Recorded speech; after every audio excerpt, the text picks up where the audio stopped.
The observation deck of Nexus Station buzzed with activity as representatives from across the galaxy gathered near the massive viewports. Outside, the stars stretched endlessly in all directions, and dozens of magnificent vessels hung in the darkness like jewels on display. Each ship represented the pinnacle of its civilization's achievements. Captain Zethkri of the Valdari Empire stood with his arms crossed, his crystalline skin catching the light from the viewport. His sharp features twisted into what passed for a smile among his kind as he stared at the newest arrival requesting docking permission. Behind him, several other delegates had paused their conversations to look at the same sight. The human diplomatic vessel slowly approached the station, its form growing clearer with each passing moment. It was a disappointment to behold. The ship looked like something built in a scrapyard by people who had just discovered metal. Boxy and ungainly, it lacked any of the elegant curves or flowing designs that marked advanced civilizations. Its hull was covered in visible plating, riveted together like ancient armor. External sensor arrays stuck out at odd angles, and the engine section appeared to use some form of chemical propulsion system. Zethkri let out a sound that resembled glass chiming. It was laughter. Several nearby delegates turned to see what amused him. "Is that really the human vessel?" asked Ambassador Thys of the Nexari Collective. Her blue skin shimmered as she moved closer to the viewport. "It looks like a cargo container with engines attached." "Worse than that," Zethkri replied, gesturing toward the approaching ship. "Look at those external components. Everything is exposed to space. One micrometeorite strike and half their systems would fail. My people abandoned such crude designs 3,000 years ago." A clicking sound came from the group gathered nearby. Tech specialist Clix of the Cathara Hive moved forward on 6 legs, his insect-like body tilting as he examined the human ship. His compound eyes reflected the vessel's image hundreds of times. "Primitive doesn't begin to describe it," Clix said, his voice produced by rubbing specialized limbs together. "I detect no neural interfacing, no quantum processors, not even basic biointegration. They appear to be using manual controls. Manual controls! As if their crew members physically push buttons and pull levers like ancient machinery." The gathered aliens laughed at this. Even the usually reserved Felkari observer allowed its feathers to ruffle in amusement. "How did they even manage to reach this station?" asked a delegate from the Torvin Republic. "That ship looks barely capable of in-system travel, let alone crossing interstellar distances." Zethkri's expression hardened slightly. "The Galactic Council made a mistake granting them membership. Humanity is not ready. They have been in space for what, barely a century? Most civilizations spend millennia developing proper technology before attempting to join the wider galaxy. The humans rushed forward with their primitive machines and somehow convinced the Council they belonged here. Perhaps it was charity," Thys suggested. "The Council does have provisions for uplifting lesser species. Maybe they felt sorry for the humans, struggling along with their basic technology. Whatever the reason, it devalues all of our accomplishments," Zethkri said firmly. "When a species with such crude vessels can claim a council seat, what does that say about our own achievements? We who have spent millennia perfecting our crafts." The human ship finally reached its designated position. The station's docking control system assigned it to Bay 47, the farthest and least prestigious dock available. It was typically reserved for cargo haulers and mining vessels, not diplomatic craft. The message was clear: the humans were being tolerated, not welcomed. Station controller Bexhal watched the docking procedure from his command center, his tentacles moving across holographic displays with practiced ease. He had overseen countless arrivals during his tenure, but this one left him particularly unimpressed. The human ship maneuvered with all the grace of a falling rock, using tiny thruster bursts to adjust its position. Advanced ships simply slid into place using gravity manipulation or spatial compression. This vessel struggled with basic positioning. "Docking Bay 47 confirmed for the human vessel," one of his assistants reported. "Make sure maintenance crews check that bay afterward," Vexhal muttered.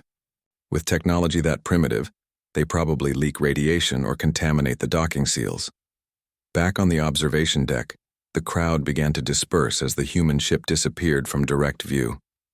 The initial entertainment value had worn off, and most delegates had more important matters to attend to. The upcoming diplomatic summit would address trade agreements, territorial disputes, and technological exchanges. Few expected the humans to contribute anything meaningful to these discussions. Zethkri remained at the viewport a moment longer, staring at the space where the human ship had been. His aide, a younger Valdari named Senth, approached quietly. "Captain, the opening ceremonies begin in 3 standard hours," Senth reminded him. "Yes, I am aware," Zethkri replied. He turned away from the viewport, his crystalline form catching the light. "I expect the humans will provide some amusement at the very least. It will be interesting to hear what they think they can offer to the council. Should we be concerned about offending them?" Senth asked carefully. "They are official council members now, regardless of their technological level." Zethkri waved a hand dismissively. "The humans will need to develop thicker skin if they wish to survive in galactic politics. Besides, I speak only truth. Their technology is primitive. Their ships are crude. These are facts, not insults. If they cannot accept reality, that is their weakness, not our problem." As they walked away from the observation deck, neither Zethkri nor any of the other delegates gave another thought to the human vessel, sitting quietly in its distant docking bay. It was just another inferior ship from an inferior species, barely worth acknowledgement. In the docking bay itself, the human ship sat silent and still. Its exterior lights dimmed to minimal power. The hull plating that had drawn such mockery was scarred and weathered, showing years of use. The external sensor arrays remained active, quietly recording everything around them. Inside, systems hummed with life but gave no outward indication of their true nature. The ship's name was painted on its hull in simple white letters: Endurance. It was not a name chosen for glory or intimidation. It was a name that spoke of survival, of persistence, of refusing to break no matter what the universe threw against you. The aliens who had mocked it saw only the exterior, only the surface appearance that matched their expectations of human primitiveness. None of them thought to look deeper. None of them questioned why a species barely a century into space travel had managed to reach a station that took most civilizations millennia to find. None of them wondered why the humans seemed so unconcerned about the mockery they surely knew awaited them. The Endurance sat quietly in Bay 47, appearing for all the galaxy to see like nothing more than scrap metal, held together by desperation and hope. And that was exactly what humanity wanted them to think. The first rule of survival, after all, was simple: let others underestimate you. Let them laugh. Let them mock. And when the moment came, show them exactly how wrong they were. That moment was coming soon, though none of the gathered civilizations knew it yet. They would learn. The galaxy always learned, eventually, but by then it would be far too late for mockery. The airlock of the Endurance opened with a hiss of equalizing pressure. Ambassador Sarah Chen stepped onto the docking platform, her formal diplomatic attire crisp and professional despite the long journey. Behind her, Commander Marcus Torres and 3 other members of her team emerged, carrying equipment cases and diplomatic materials. Sarah had expected the distant docking bay assignment. She had also expected the empty reception area. No welcoming committee, no protocol officers, not even a basic automated guide. The other delegations had received formal greetings. Humanity got silence and an arrow pointing toward the main station corridors. "Well, at least they gave us directions," Marcus said quietly, adjusting the case he carried. His security training kept his expression neutral, but Sarah could hear the irritation in his voice. "Save it for the report," Sarah replied softly. "We knew this wouldn't be easy." They walked through the sterile corridors of the station, passing other delegates who barely glanced their way. A group of Valdari diplomats approached from the opposite direction, their crystalline bodies gleaming under the station's lights. Sarah moved to the side politely, preparing to exchange diplomatic greetings. The Valdari walked past without acknowledgement, as if the humans were invisible. One of them said something in their musical language that made the others laugh. Sarah didn't speak Valdari, but she understood mockery in any tongue. Marcus's jaw tightened, but he kept walking. Sarah appreciated his discipline. Getting angry would accomplish nothing except confirming whatever stereotypes these aliens already held about humanity.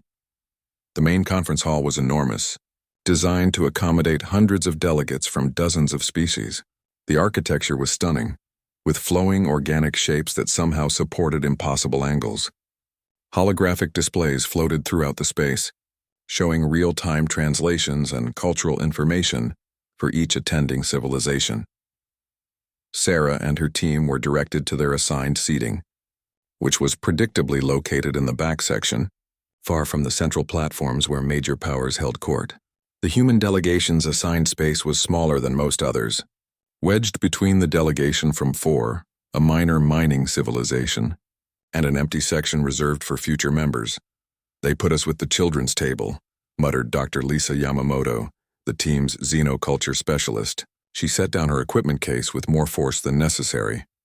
"Then we'll make the children's table the most interesting place in the room," Sarah said firmly.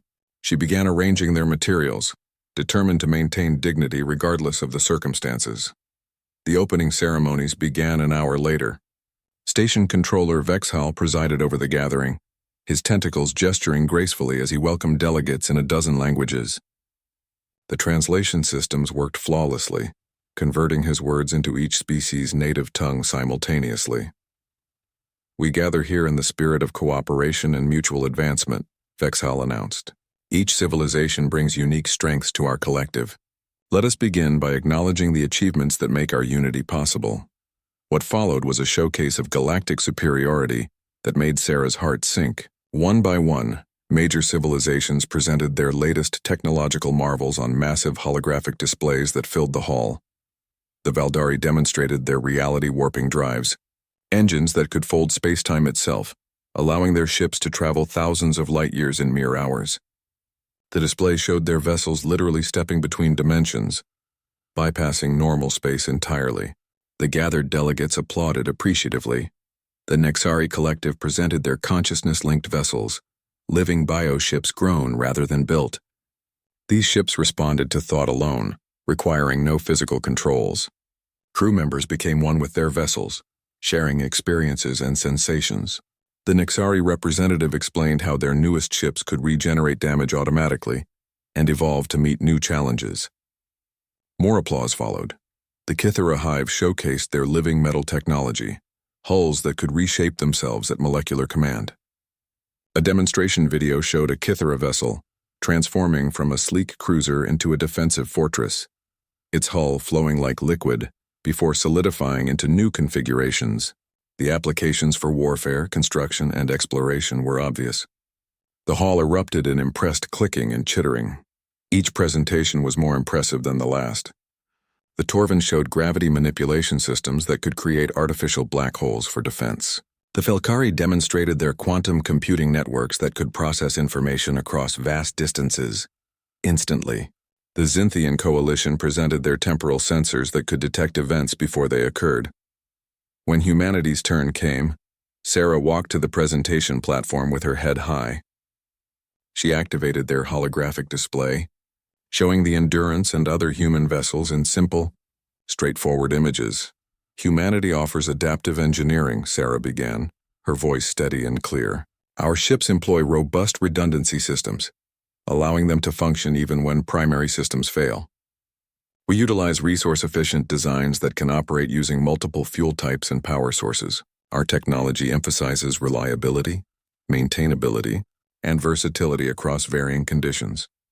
She continued explaining human innovations in materials science, computer architecture, and propulsion efficiency. Each point was factual and well presented, but compared to reality-warping drives and living ships, it sounded pedestrian, boring, primitive. The polite applause that followed her presentation was sparse and brief. Sarah could see the barely concealed smirks on many faces. The Valdari section didn't even pretend to clap. Captain Zethkri stood during the question period, his crystalline form catching the light dramatically. "Ambassador Chen, your presentation speaks of adaptability and redundancy. These seem like qualities born from necessity, rather than innovation. Is it accurate to say that human technology requires such features because it is fundamentally unreliable?" The hall went quiet. Sarah felt every eye turned toward her. The question was designed to humiliate, phrased to make any answer sound like an admission of inferiority. "Captain Zethkri," Sarah replied calmly, "redundancy and adaptability are not weaknesses. They are survival mechanisms. Systems that cannot adapt to changing conditions eventually fail, regardless of how advanced they appear. Humanity learned long ago that the universe is unpredictable. We build our technology accordingly." "How philosophical," Zethkri responded with what might have been a smile. "But philosophy does not move ships faster than light or create matter from energy. Perhaps humanity would benefit from observing truly advanced civilizations before attempting to contribute to council discussions. We would not want your primitive systems to accidentally harm themselves attempting to understand real technology. Laughter rippled through sections of the hall. Not universal, but enough to sting. Sarah maintained her composure, thanking Zethkri for his concern before returning to her seat. Inside, anger and frustration warred with diplomatic training. Marcus leaned close as she sat down. "Say the word, Ambassador, and I'll request permission to challenge him to formal combat. Pretty sure I can take a walking chandelier." Despite everything, Sarah almost smiled. "Noted, Commander, but let's save the violence for actual emergencies." The rest of the opening ceremonies passed in a blur. Sarah participated when required, answered questions professionally, and maintained perfect diplomatic decorum. But with each passing hour, she felt the weight of representing an entire species growing heavier on her shoulders. That evening, back in their assigned quarters, the human delegation gathered to debrief. The rooms were adequate but noticeably smaller and less luxurious than accommodations given to other delegations. Even the furniture seemed like an afterthought. "They're not even trying to hide their contempt," Dr. Yamamoto said, pacing the small common area. "Did you see how the Nexari delegate literally turned her back when I tried to introduce myself? Not even basic politeness." "We expected this," Sarah reminded her team, though the words felt hollow. "First contact was only 3 years ago. We're the newcomers, the unknowns. They don't trust us yet." "It's more than that," Marcus said quietly. "They've looked at our ships and decided we're not worth their time. They've made up their minds without bothering to look deeper." Sarah stared out the small viewport at the stars beyond. Somewhere out there was Earth, humanity's home, a species that had clawed its way up from primitive beginnings through countless struggles. They had survived wars, plagues, near extinctions, and emerged stronger each time. They had reached for the stars when it seemed impossible and built ships that crossed the cosmos. And now they sat here, being mocked by civilizations that couldn't see past the surface. "Let them mock," Sarah said finally, her voice carrying a steel edge that made her team look up. "Let them laugh at our primitive vessels and our crude technology. We're not here to impress them with displays and demonstrations. We're here to prove that humanity belongs among the stars. And how do we do that?" Dr. Yamamoto asked. Sarah turned from the viewport, her expression determined. "By doing what humans have always done. We survive, we adapt, and when the moment comes, we show them exactly what we're capable of." None of them knew how soon that moment would arrive. 3 days into the diplomatic summit, the routine of meetings and negotiations had settled into a predictable rhythm. Sarah and her team attended sessions on trade regulations, territorial boundaries, and technological exchange programs. They contributed where they could, though their suggestions were often met with polite dismissal or barely concealed condescension. Sarah was reviewing notes in a secondary conference room when the station's alert system activated. Not the gentle chime used for announcements, but a harsh pulsing tone that made every delegate freeze in place. Emergency lights began flashing along the corridors. Station controller Vexhal's voice came through the communication system, strained and urgent in a way that cut through all translation barriers. "All delegates, this is station control. We have detected an incoming vessel on long-range sensors. Classification: Devour-class harvester. Distance: 6 standard hours at current speed. All personnel are advised to prepare for immediate evacuation." This is not a drill. The room erupted into chaos. Delegates scrambled for exits, some shouting into communication devices, others simply running.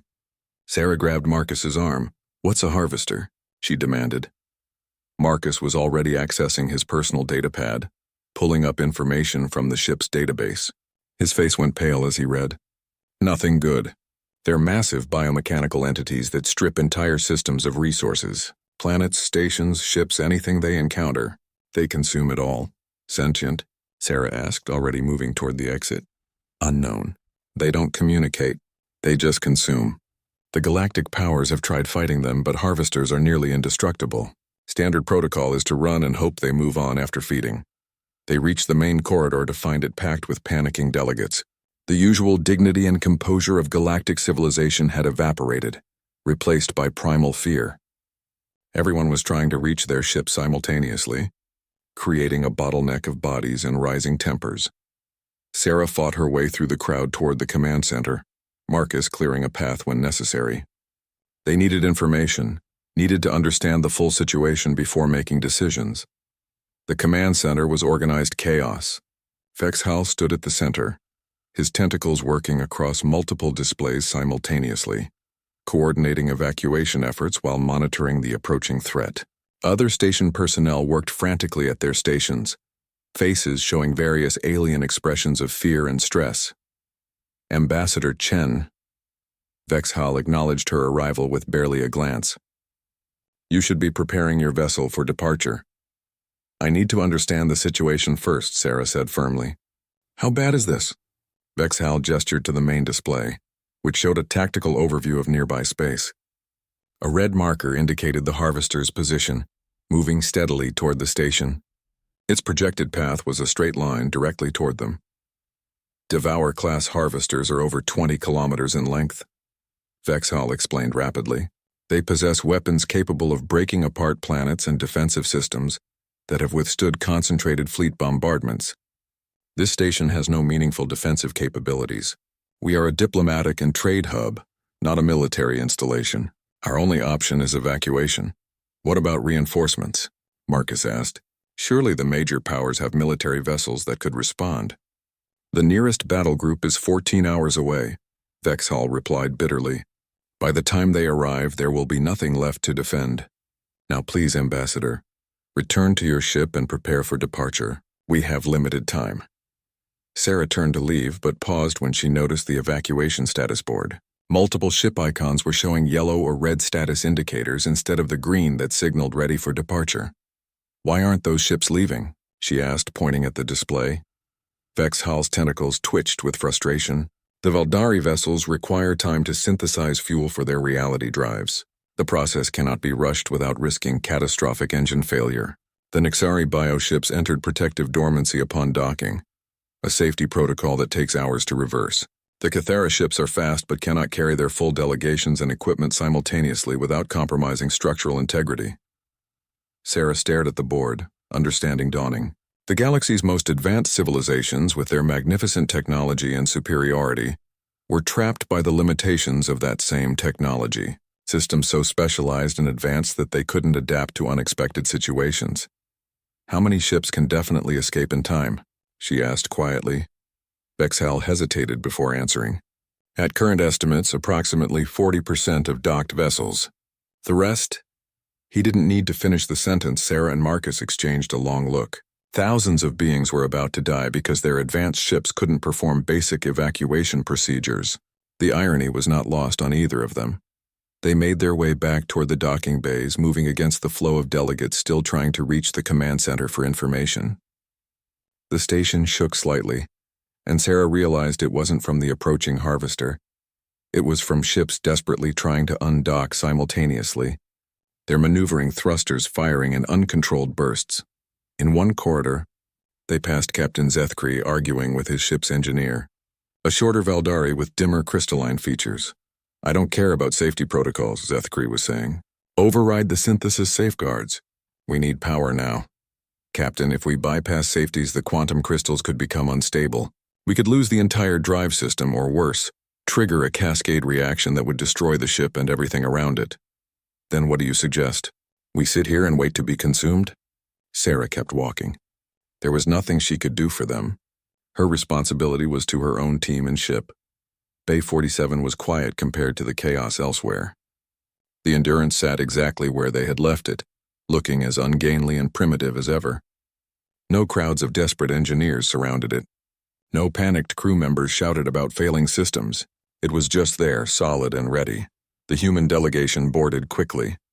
Sarah went straight to the bridge where Lieutenant Chen Kim had maintained watch in their absence. The young officer looked up from her console as they entered. Status report, Sarah ordered, settling into the captain's chair. Marcus took his position at the tactical station. All systems operational, Ambassador, Kim reported. I've been monitoring the situation. That harvester is big, really big.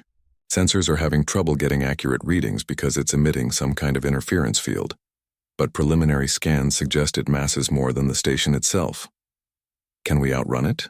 Marcus asked. Kim shook her head. Not directly. It's fast for something that size, but we could probably stay ahead of it long enough to reach safe distance, assuming it doesn't specifically target us. Sarah pulled up the evacuation status display on her command screen. The situation had worsened. Several ships had attempted emergency departures and suffered system failures. One Torvin vessel had lost maneuvering control and collided with a docking pylon, causing damage to both. The number of ships that could successfully evacuate had dropped to 30%. She thought about all those beings still on the station. Different species, different worlds, different cultures, but all living creatures facing death because their technology had failed them at the critical moment. The same delegates who had mocked humanity's primitive ships were now trapped by their own advancement. Sarah's finger hovered over the departure authorization command. One press and the Endurance would begin undocking procedures. They could be away from the station in minutes, safe and clear, while thousands died behind them. Her hand lowered to her lap. She couldn't do it. Ambassador, Marcus said quietly, understanding in his voice. We don't owe them anything. They treated us like garbage. Called our technology primitive. Laughed at our ships. I know, Sarah replied softly. But we're better than that. We're better than they are. She activated the ship-wide communication system. All hands, this is the Ambassador. Prepare the Endurance for emergency evacuation operations. We're not leaving anyone behind. Marcus smiled grimly. Figured you'd say that. I'll start coordinating with station control. And Marcus, Sarah added, tell them to run those scans they wanted. All of them.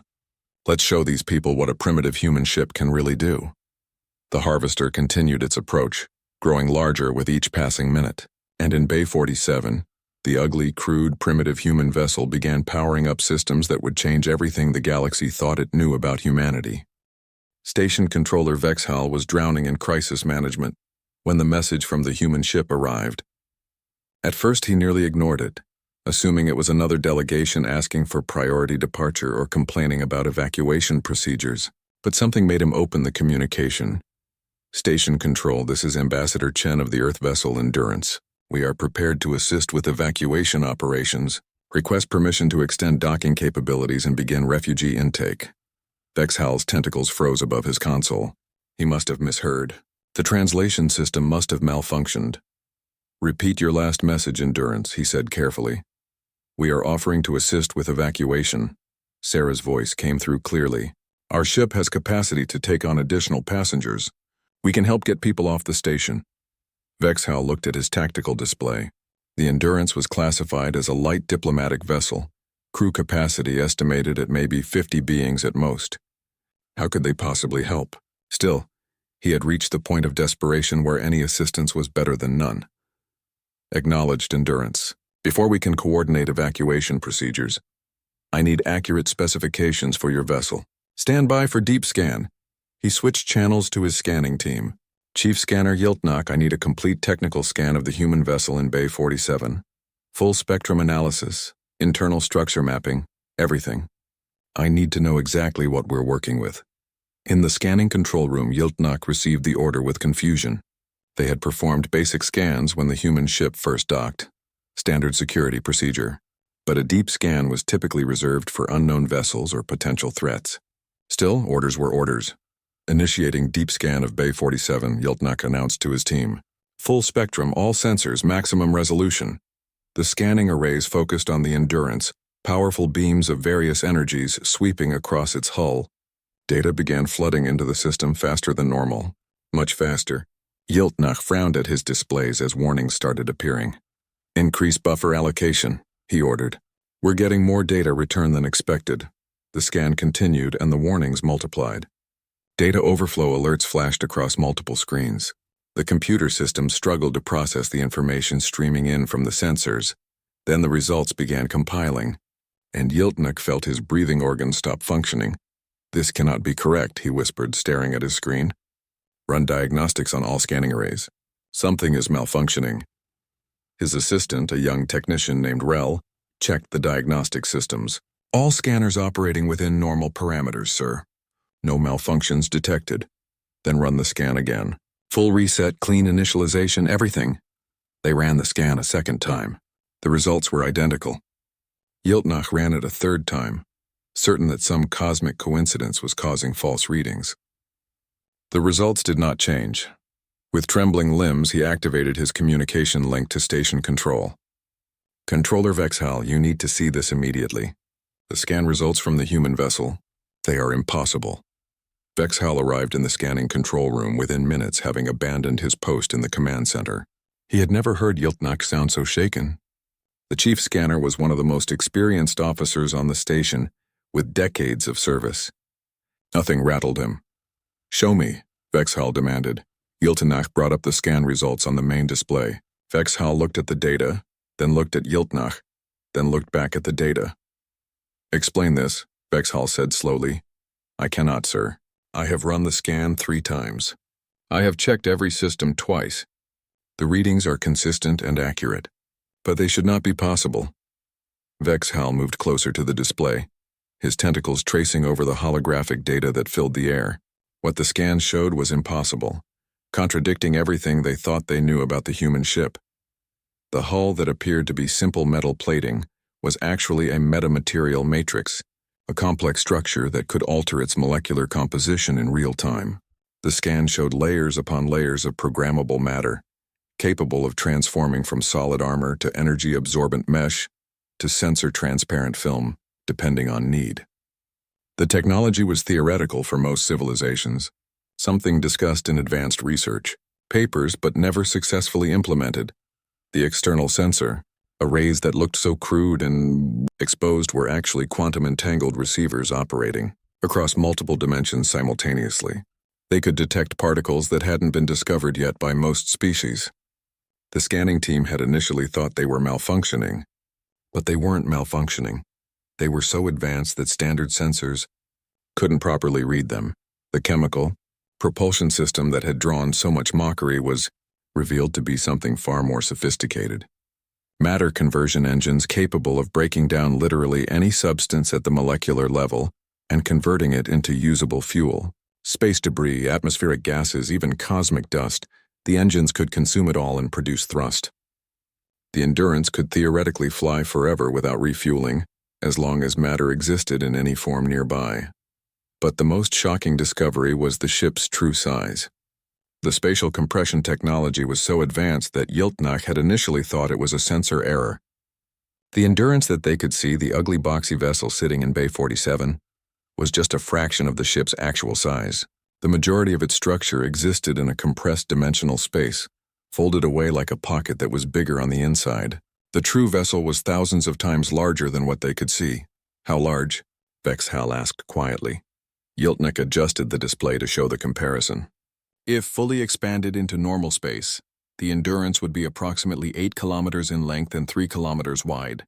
Its internal volume is comparable to our largest carrier vessels." The room fell silent as everyone absorbed this information.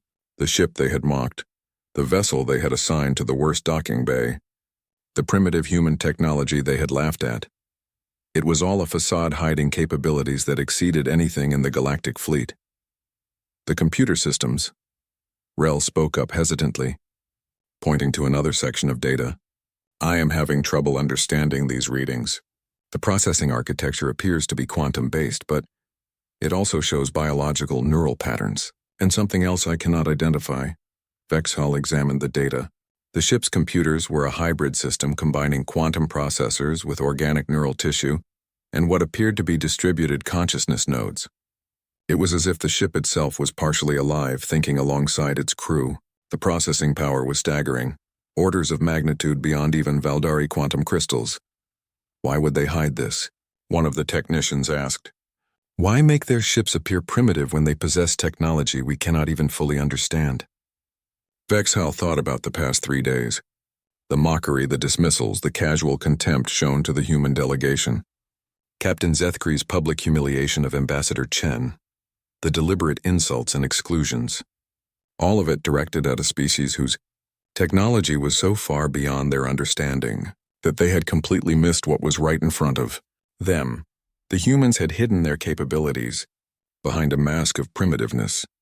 They had allowed themselves to be underestimated, mocked, and dismissed. And they had done it deliberately. They learned to hide, Vexhal said quietly. Somewhere in their history, humanity learned that appearing weak was safer than appearing strong. They made their ships look primitive to avoid being seen as a threat. "But why continue the deception here?" Yiltnach asked.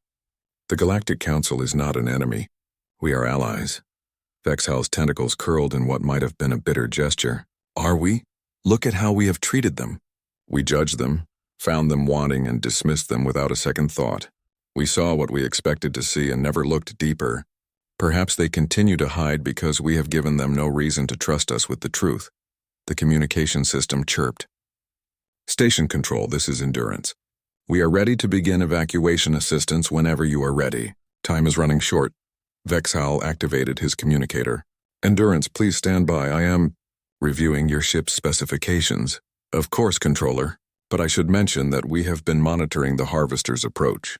You have approximately 90 minutes before it enters weapon range of the station. I strongly suggest we begin evacuation procedures soon. 90 minutes. Thousands of beings still on the station. Dozens of ships unable to depart due to technical limitations. And one human vessel that had just revealed itself to be the most advanced ship in the system. Vexhal made his decision. He sent an emergency broadcast to all stations, all delegations, all personnel. Attention all station occupants. New evacuation procedures are now in effect. All delegates unable to depart on their own vessels should proceed to Bay 47 immediately. The Earth vessel Endurance will be coordinating rescue operations. This is not a suggestion. This is a direct order. Bay 47 now. The response was immediate and confused. Messages flooded in from various delegations demanding explanations, questioning the order, some refusing outright to board a human ship. Vexhal cut through all of it with a single announcement. He transmitted the Endurance's scan results to every delegation's computer system simultaneously. Bay 47 had become the center of organized chaos. Thousands of beings from dozens of species converged on the location, carrying emergency supplies, equipment, personal belongings, anything they could grab in their panic. What they found when they arrived made many of them stop in confusion.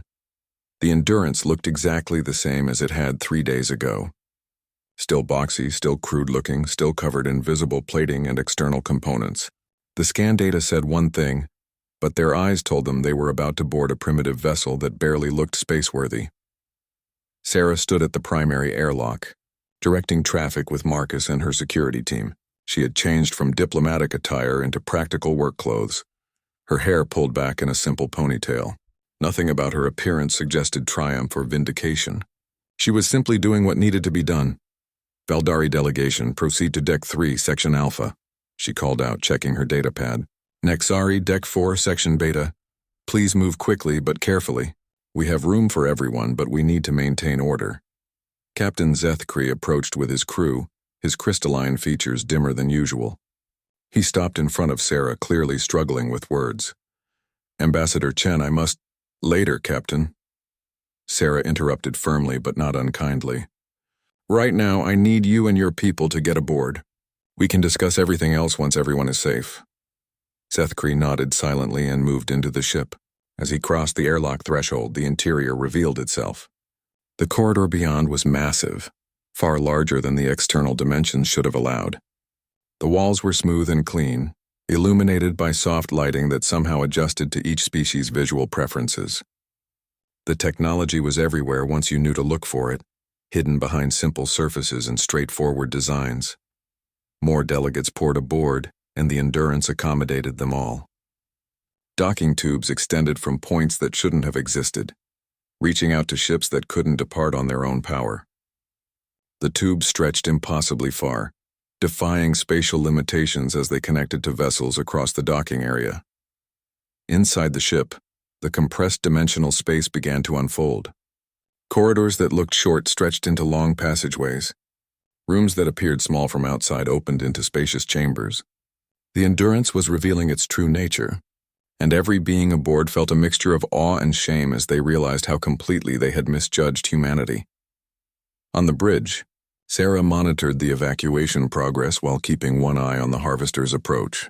The massive entity was now visible on long-range sensors, a dark, irregular shape that seemed to absorb light rather than reflect it.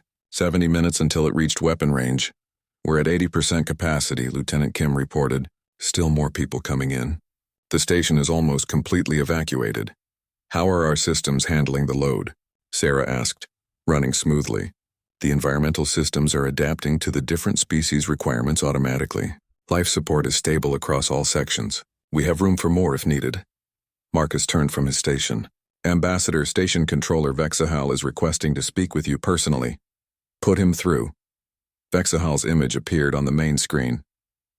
His tentacles moved in patterns that Sarah had learned to recognize as stress and exhaustion. Ambassador Chen, I have completed final evacuation protocols. All personnel are either aboard your vessel or have already departed on their own ships.